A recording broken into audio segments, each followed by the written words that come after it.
নমস্কার, আপনারা দেখছেন চলছে চলবে রণজিতের সঙ্গে। নিত্য নতুন প্রতিবেদন পেতে চোখ রাখুন আমার এই চ্যানেলে। আমাদের কাজ যদি ভালো লাগে সমর্থন করার জন্য চ্যানেলটিকে সাবস্ক্রাইব করে পাশে থাকবেন।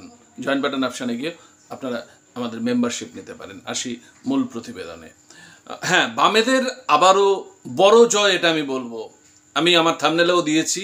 কেন বলছি যে বামেরাই আলোচনার কেন্দ্রবিন্দুতে, যতই বিজেপি লাফালাফি করুক বা বিজেপি ওই 27শে আগস্টে নবান্ন চলো অভিযানকে যতই সমর্থন করে লাইমলাইটে থাকার চেষ্টা করুক না কেন এবং সমস্ত রকম সহযোগিতার হাত বাড়িয়ে দেওয়ার কথা বারে বারে বলুক না কেন, আসলে বামেরা যে আন্দোলনটা করছে সেই আন্দোলনটাতে সরকার যথেষ্ট বিড়ম্বনার মধ্যে এবং চিন্তায় রয়েছে, এটা স্পষ্ট।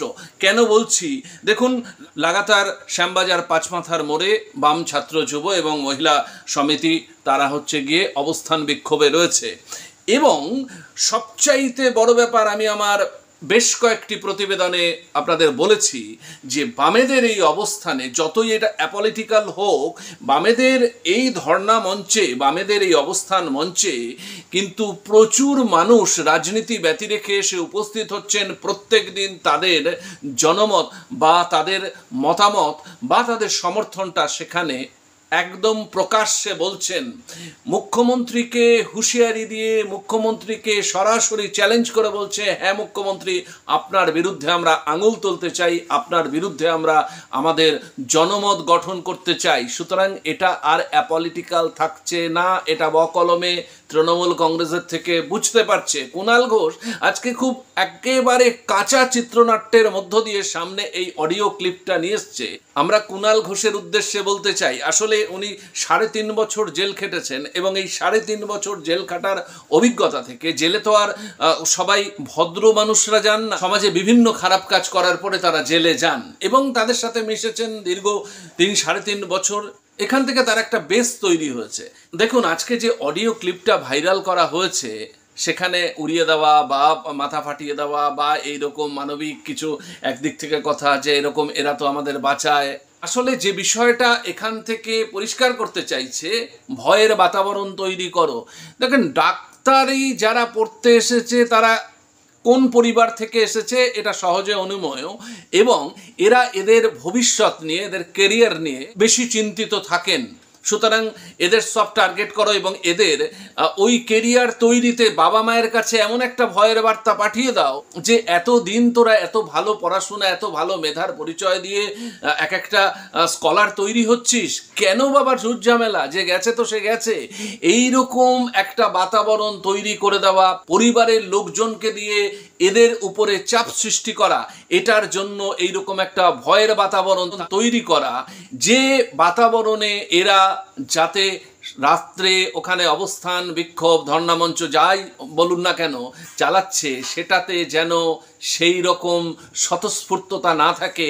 এবং আপনারা দেখেছেন যে তাদের সহযোগিতার জন্য সাধারণ মানুষ কিভাবে উপচে পড়ছে এবং সেখানে তাদের খাবার থেকে জল থেকে সমস্ত কিছু সরবরাহ করছে। এটাতে শাসকের কিন্তু গাত্রদাহ হচ্ছে। বামেদের দোষারোপ করার মূল কারণ হচ্ছে বামেরা একটা জনমত গঠনের জন্য কিন্তু বিরাট ভূমিকা গ্রহণ করেছে।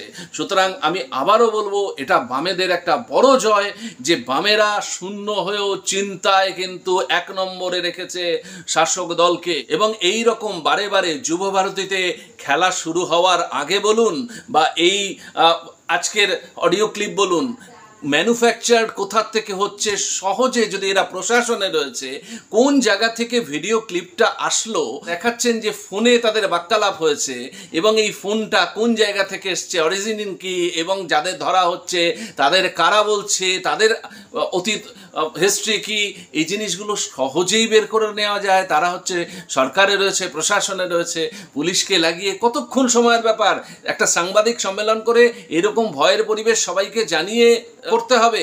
সুতরাং এইটা সহজে অনুমেয় যে এই রকম একটা ভয়ের পরিবেশ তৈরি করে আন্দোলনটাকে অন্য পথে নিয়ে যাওয়া হোক এবং এই আন্দোলনকে যাতে স্তীমিত করা যায় এবং এই আন্দোলনের ব্যাপ্তি আর যাতে প্রসারিত না হয়।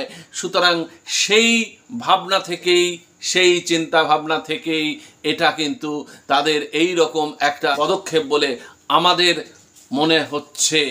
এটা সম্পূর্ণ চক্রান্ত করে আন্দোলনটাকে ভেস্তে দেওয়ার পরিকল্পনা একেবারে জেনে বুঝে।